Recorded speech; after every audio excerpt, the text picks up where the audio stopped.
I look forward to spending a little time with you. Now, this will be a quick overview of a report that's coming out late spring, early summertime. That's yet to be identified. Let me share my screen now.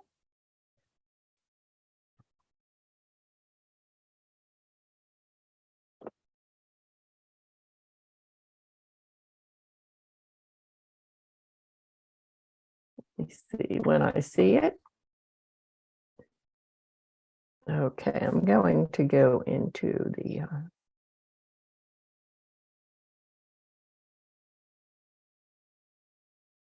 Can you see the slides only? Yes or no? Can you see the slide? Great. Okay. I'm going to spend some time today and encourage your questions talking about the study that I've been doing for about 18 months now. It certainly was planned. There was planning time before that, but this is going to be a pre-release overview of the lit review that I did, covering the lit published from 2015 to 2021. And that lit is what's being published, what has been published in academic journals that in which the study is QM focused or QM informed. I'll talk a little bit more about that. But this is actually the third systematic lit review that has been done. And one of the limitations is I've done all of them. However, I can say that I've done them with as much openness as a researcher can do, I think. We did one in 2012, and that covered the literature that was published from 2015 to 2011. We did one in 2015 that covered 2012 to 15. So this is a big chunk of lit that I looked at. What we want to talk about today is I want to describe the steps in conducting a systematic lit review. And I'll fill in how I did it with this particular lit review. I want to discuss briefly, because of time, how Quality Matters has been reported in the scholarly lit to improve online learning. And then I'm going to briefly make a short list of recommendations for future study, because those of you read the lit too. The lit, a good research piece is a good research piece because of the questions and the methodology, for sure. But equally important to me and others that I know who read the lit is the discussion and the recommendations for taking the next move. If we are about increasing the knowledge for better practice in online education, then we're building a body of literature. We're not singling out one study, but building this body of literature. So we want to make some recommendations for future study. So my question to you would be, when you hear the term research lit, what does that mean to you? You know, David, I can tell you that I have lost the ability to see my chat. No, I haven't. I'm sorry. I just lost my ability to remember where it was. No worries. It gets away from you. Yeah, it snuck out. It snuck out of here. So methodology section, best practice, evidence-based, published peer-reviewed scholarly research, evidence-based research, right? All of the, all of the things are so important. No blogs. I want to talk about that actually in a second, but when you're doing any study, this is where you begin. You want to know what's been done before. Want to have as clear a picture of the body of literature, because I can tell you that I wear another hat, and I'm on the editorial team for an academic journal. And not just that, but in my reading, we read the same study over and over and over again.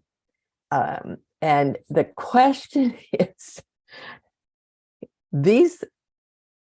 it's always great to look for a fresh study, for a study that knows the lit, knows what's been written, and takes off from there. So being familiar with this literature, what's been done before, is so important. My next question is, so you know what a lit review is. What are your best sources? Where do you go when you want to do a lit review? Everywhere. Library databases.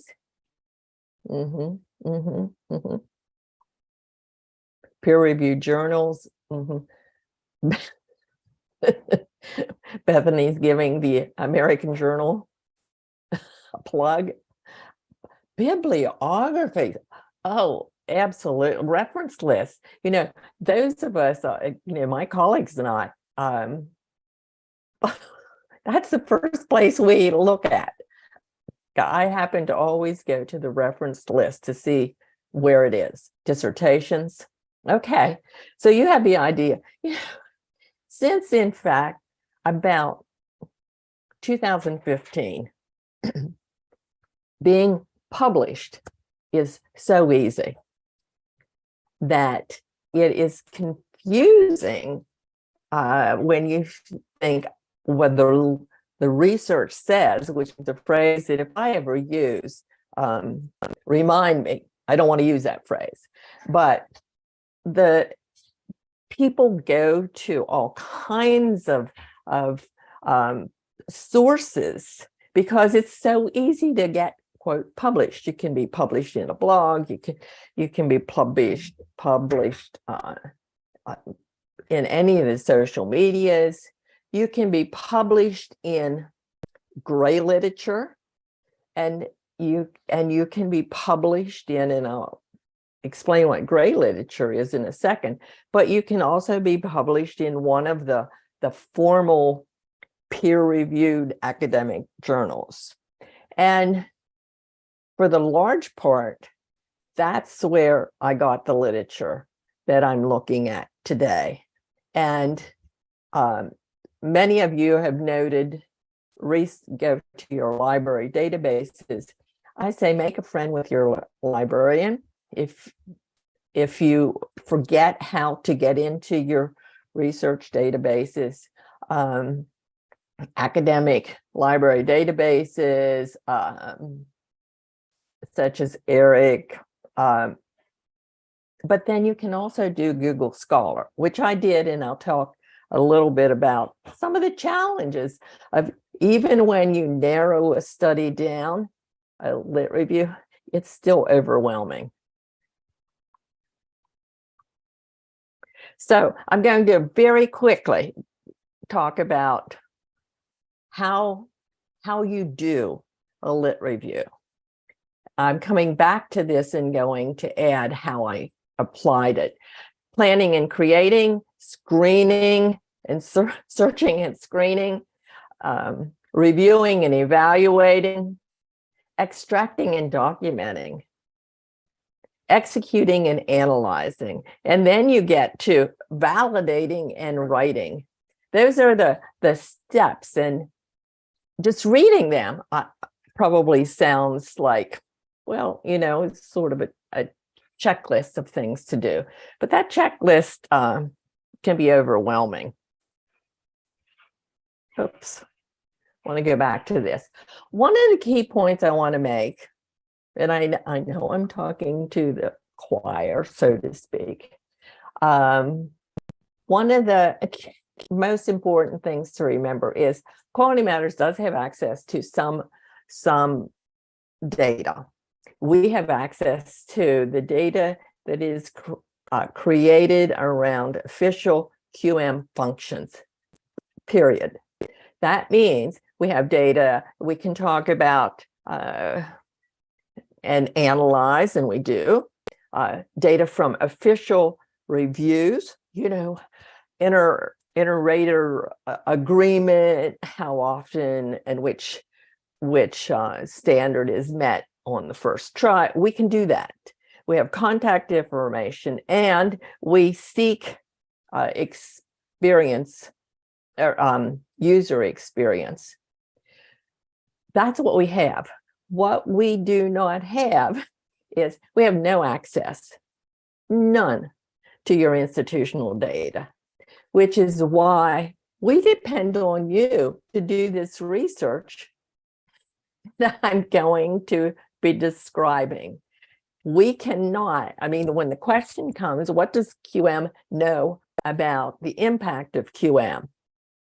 We have to go and see what the research says, because I'm just betting that your institution, even if we wanted to, and we don't, even if we wanted to say, hey, can we have access to your institutional data so we can run these studies? Never going to happen.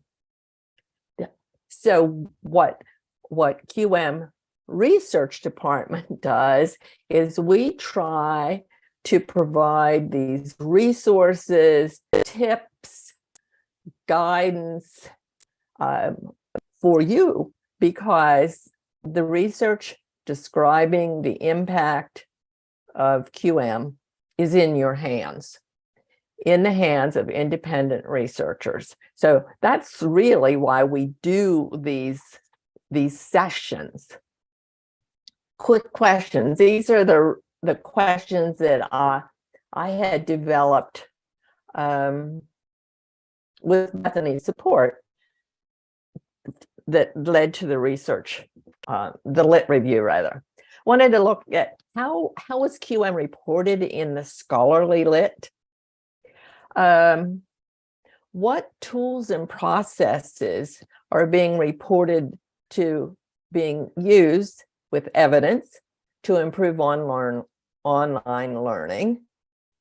And then I also wanted to look at, we had made some, Ron Ligon and I separately had made some recommendations for future research. Wanted to look to see how if those are being picked up, if those are still questions that we need to address. I'm trying to keep my eye on the chat. I think we're good. Okay, so I created when we now talk about how I applied a systematic process for this lit review. I created and planned it for sure with research questions, and then I searched and I screened and I searched and I screened, and it was 4 rounds, and I had really tightened up my searching and screening parameters. And all of this will be detailed in the report that's coming out. Again, I'm just sharing this, and the report as an overview. The report is now in peer review, in review, preliminary editing, and then it comes back for revision. but it's going to be at least 125 pages. And each study has detail. And then I have a discussion session. But just an idea of what I was dealing with. I had 92 unduplicated articles that came from academic complete and some other academic sources. I had 30 unduplicated dissertations and master's thesis. And the reason I include dissertations and master's thesis, because technically they are gray lit. Gray lit simply means that while they're done professionally, often in partnership with other people in academia, they are not peer reviewed in the same way an article is when it's submitted to an academic journal. But to me, including dissertations and master's degree or master's thesis is so important, because it is to me, it's a window into the interest and what's being studied and the theoretical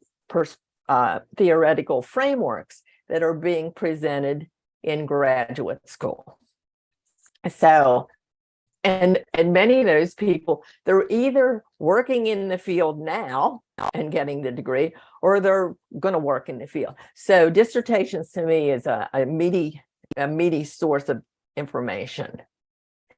Then I had to review. I started in Google Scholar, which is a nice feature. But I had from the academic sources, and then I wanted to look at Google Scholar because I wanted to do some cross-referencing. I started with almost 25,000 hits. And of course, I didn't read all of those. I could narrow them down, but that's the example of the scope of getting the lit now on anything that deals with quality matters. I mean, I can remember the first lit review I did. I found 4, maybe. Well, it was overwhelming this time. So I had to review and evaluate, and I'm going to start moving through this. I'm going to move through this slide like it didn't take a year out of my life, but extracting and documenting. Google Sheets, I had keep track. If you're doing a lit review, you don't know what you'll need. And so you make the best framework of collecting, and then chances are great, you are going to have to return countless times to document, making sure that you're documenting each piece correctly. And then executing and analyzing, that's where the themes come up, and validating and writing. And in my case, I was dealing with, at the time, 107 different sources, different research studies. And that's a handful. And trying then to identify which fit into each theme was a challenge. So there's constant validation. So what did I find? And I'm going to very quickly describe what I found. You maybe will find a study, something that I mentioned, and you'll say, oh, I want to know more about that study. Well, great, we hope so. But I'm not going to be able to take the time today to describe each study. I'm just going to point you, just to nudge your interest so that when the report comes out, you'll be able to zero in perhaps on some studies that you want. But I did put in the link to this session, the reference list of those studies that I mention in the slides. So if one of them catches your attention, please go ahead and access it now. So this is what happened. My first research question was answered with the fact that QM is so widely cited that even with a very tight, purposeful selection, I still narrowed it down to, I still read 74 articles. And the interesting thing is, I mean, this is one of the things that bubbles up that makes all this so exciting. They were in at least 60 different journals. I've not counted those yet, but it's so refreshing that, and I have it, let me see if I can see on here. Yeah, like Journal of Nutritional Education and Behavior, Journal of something about Rural Language Associate. Amazing. And so that was interesting to me, and an example of how widely QM is cited. And 27 dissertations. There were 2 theses. The themes that emerged, more themes emerged, but I consolidated: student outcomes and perceptions, faculty member and ID, instructional designers, perceptions and experiences, professional development. And then those I expected to see, just because I read, and so I know they're out there. And those are the themes that we had in the past. But what also bubbled up during this data collection, and there were different themes bubbling up, so I got a handle on it. The broad category is QM tools and processes. And we'll talk a little bit more about that. But it didn't tightly fit into student outcomes or faculty members' perceptions or professional development. But I have identified 55 QM focused and 46 QM informed studies. QM focused, in my definition, briefly, is QM is in the research question or one of the major variables, very identified.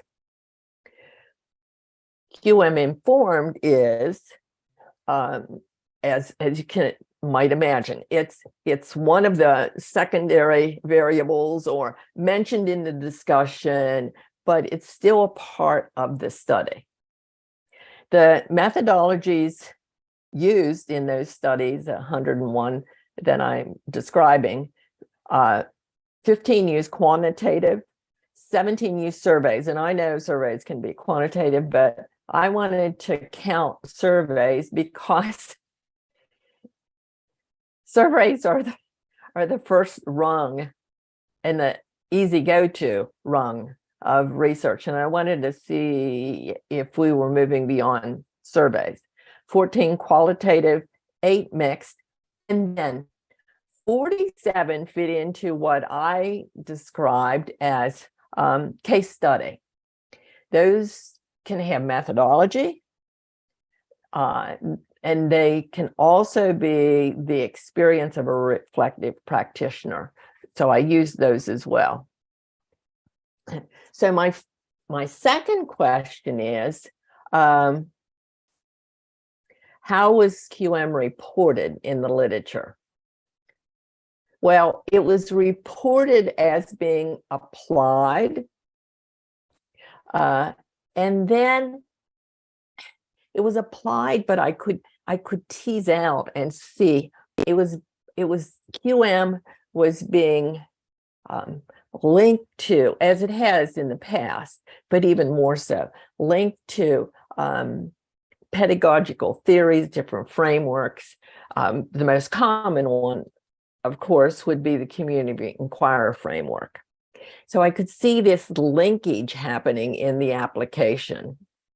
And so it was easy then, in the end, for me to map that to the quality pie, and I'll come back to that in a second. Another cluster of studies had to do with how QM and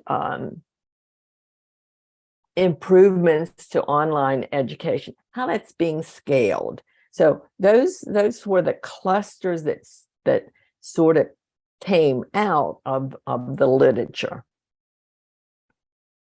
Okay, question to you. First of all, I read, I don't know how many times, even in those studies that I didn't look at, those things, even in blogs, I read all the time. We applied QM.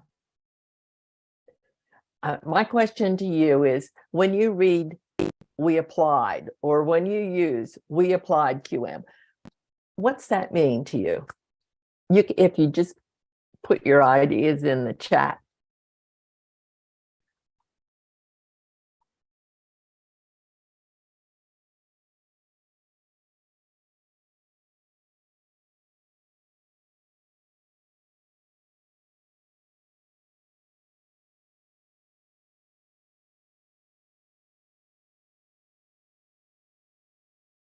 Yeah, you got it. Using the rubric, using it applied locally, using the procedures, meeting some but not all standards, and then Bethany, who we can't count hers because she knows. One of the things I discovered is, let me go over here, move on. One of the things, yeah, I'll get back. One of the things that I quickly realized, certainly even before this lit review, but it was reinforced a million times over in this lit review.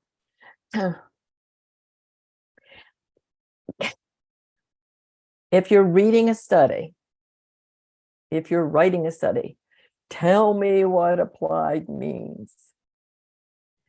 Does that mean you handed out the rubric? Does that mean it was used for the design of a course? What does it mean? So my QM knowledgeable eyes and were fine-tuned in reading this lit. And I'm suggesting to you, as you read anything that has to do with online learning, and especially if it says QM was applied, figure out what that means. Because then you can't carry that forward and generalize, say, well, somebody applied. So anyhow, the word applied, QM, caught my attention. Here's just some brief overviews, and you could have written this probably even without seeing it, if you're reading the literature. There were plenty, and let me see, I think I had 17 studies that described how QM was applied as a course development guide for very specific course content. And the course content was so interesting. I mean, I think it used to be, since we were an educationally based, we're about teaching and learning, that it's in education, but these courses are across the board academically. We had a number of studies were reported in which QM was used as a quality control measure to measure the quality of an online course. So it wasn't the study of QM, it was the application of QM.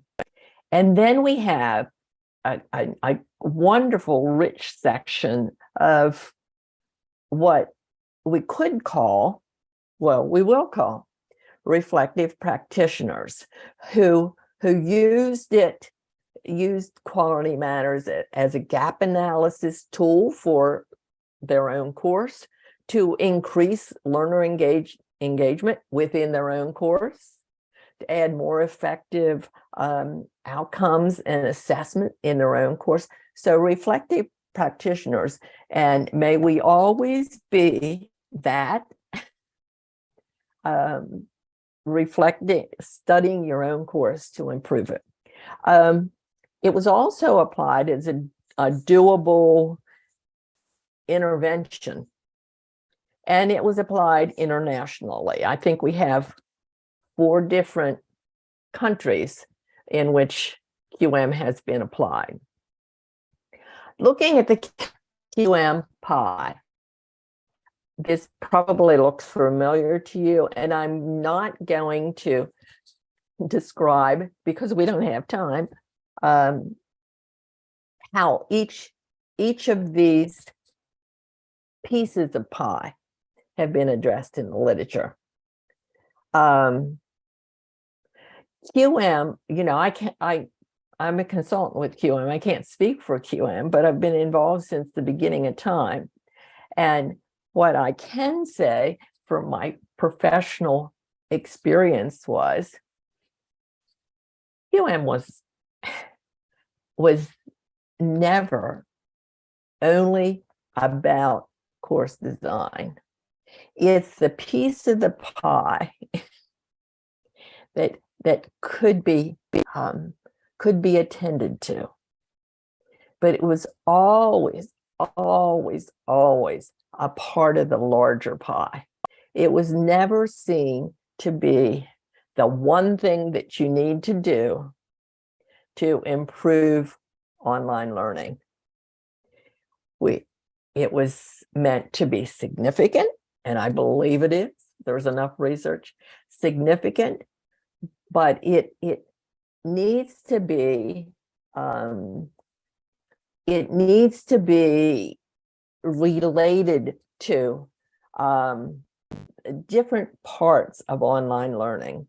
Has anyone done a study on the pie? Not per se, Amy.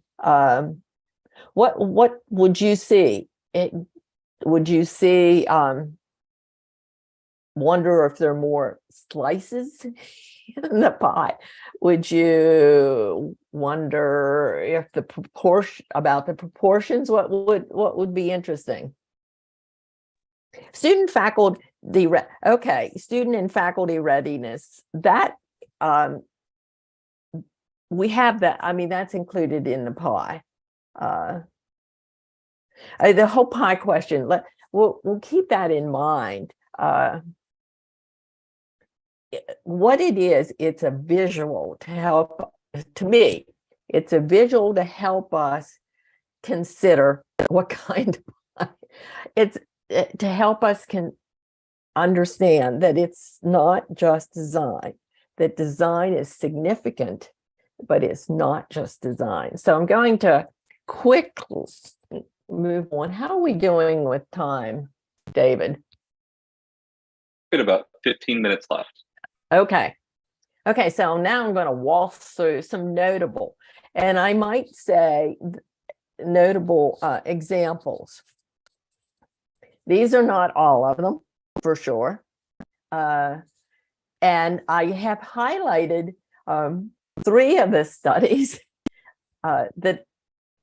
in which you actually can go to one of the sessions today and learn more about it.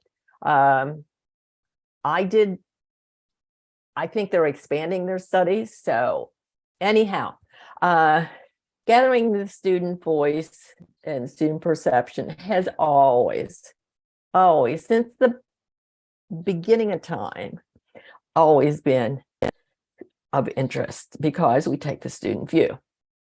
There are studies on the perceptions of quality, of the quality design. There are studies on quality online courses. And you might go, let me see, I wrote down the time here. Aisha, at 2:40. I think you're going to have some troubles at 2:40 making a good decision because I see there's lots of things happening. But the good news, these are recorded. But Aisha said and colleagues are doing a session this afternoon. The students also use QM to assess their own courses. Some found more interaction with their instructor in their course after QM certification. Some, despite overall satisfaction, found their courses harder. And that's probably not new information to you, but that's one of the things that came out of this. I'm trying to look at the chat, but if you're asking me something, I'm sorry, I'm missing it. Student outcomes, that's always important, and one of the things we want to know, and it's one of the things we have to depend on you to do studies on, because Quality Matters can't get that. But Hollowell and let me see who. Oh, Rachel Brooks. Yeah, Rachel Brooks and Hollowell are doing a session, I think at 2:40 also.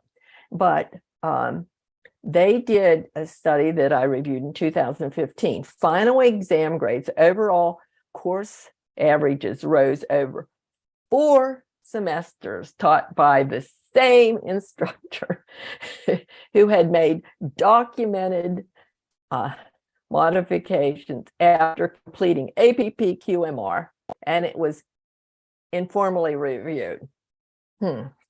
So there's some things that stand out there. This was not a one shot. At the beginning, when we had research done, we would say, well, I'm going to apply the rubric and then test if the students' grades went up.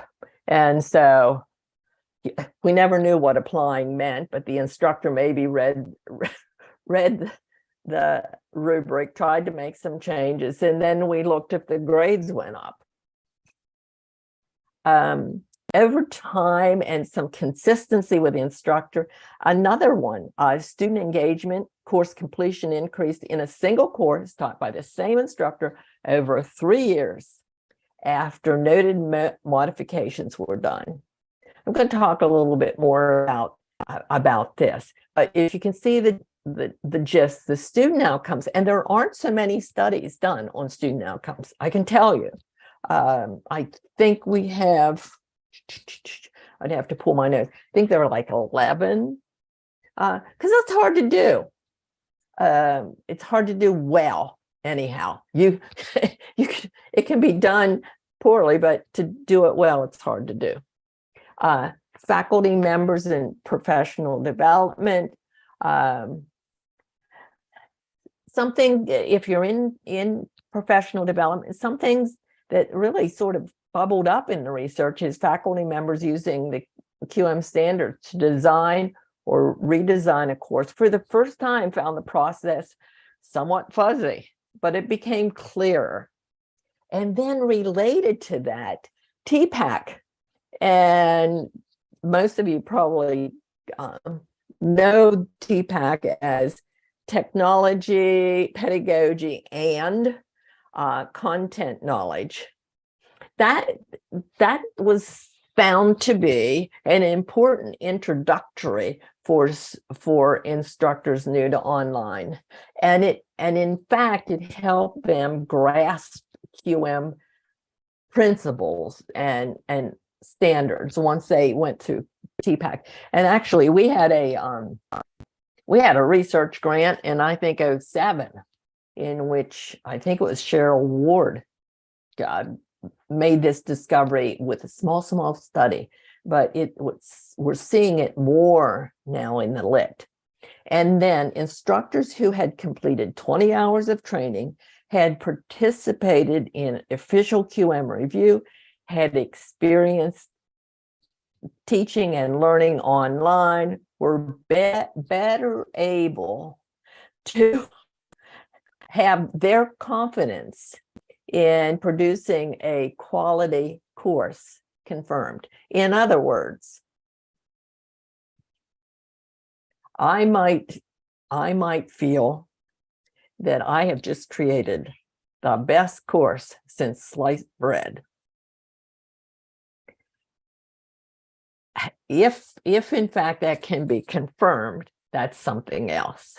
And this study, actually it was a dissertation, found that the more experienced was better able to have a quality course than somebody who maybe thought they could have a good course because they thought they could have a good course.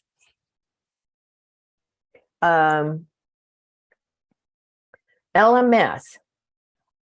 Martin actually, and hopefully you won't skip over this section when you read the report, but Martin and team use the Quality Matters standards to identify and pull out from their LMS some learning activity, and that could help them improve their course. And they used and recommended that you have this data, your LMS is loaded with data, pull that out.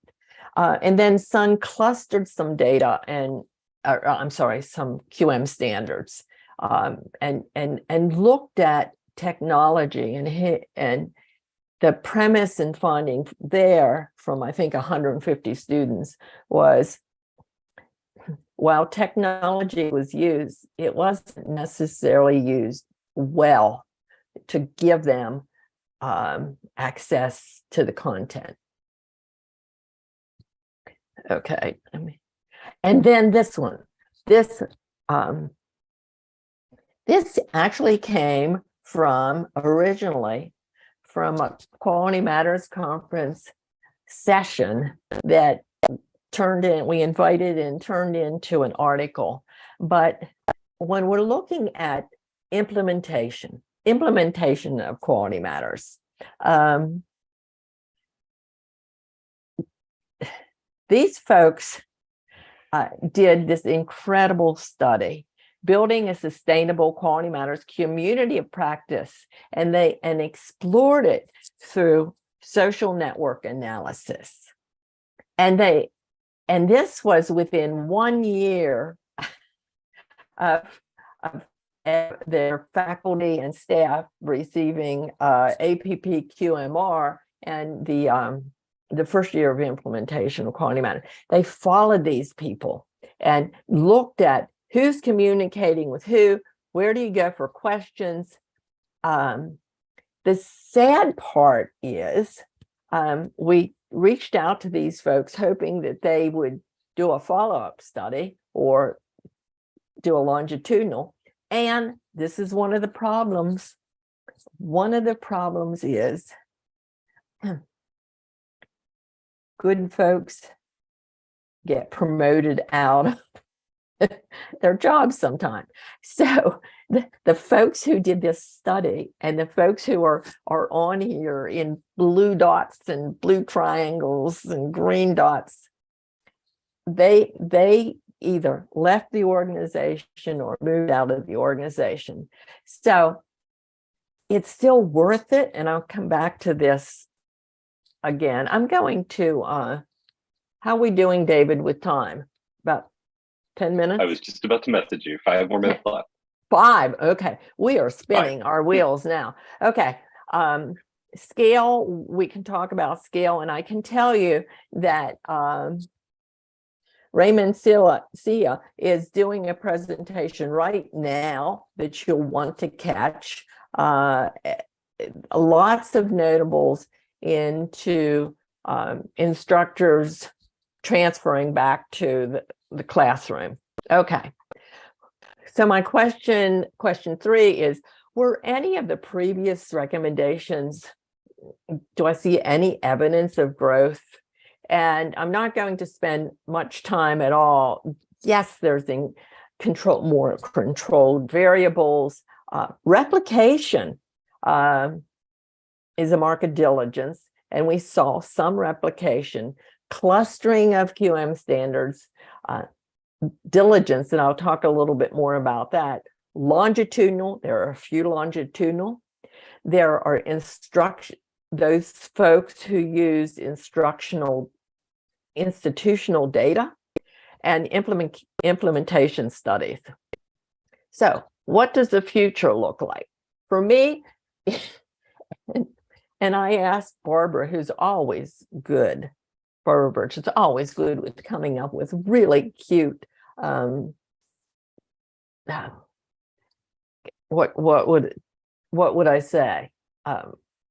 Acronyms? Acronyms. Yeah, I guess we couldn't come up with anything DRIL. So trust me, this diligence, if you're doing any study, or when you're reading any study, wear your QM or online learning eyes. Look for whether it's based in literature, what the questions are. And if you're looking at QM, my thought is you got to look at the QM trajectory, because one of the things, and I had said there was a study I would come back to, one of the studies that was longitudinal, same instructor, found it increased grades. When I read deeply, I found out that, in fact, the course met standards by making one small change. So it then becomes challenging to know how much the before and after really mattered in the course design. And so that's when, and many of these studies say, you gotta pull in instructor experience. Institutional, get institutional data. Your institutions have it, plus it might be a research partner. Your LMS has it. Replication is good. As a matter of fact, the study I just showed you with the content analysis map, for me, that's a study ready to go, ready to be copied, so to speak, and looking at over time how QM moves through an organization. So replication is good. Longitudinal, again, because one shot, we can't generalize. Longitudinal helps us build a body of literature. Okay, takeaways. QM is widely cited in the lit to the point of it takes a lot of work to figure out what is worth exploring. It maps well to the quality wheel.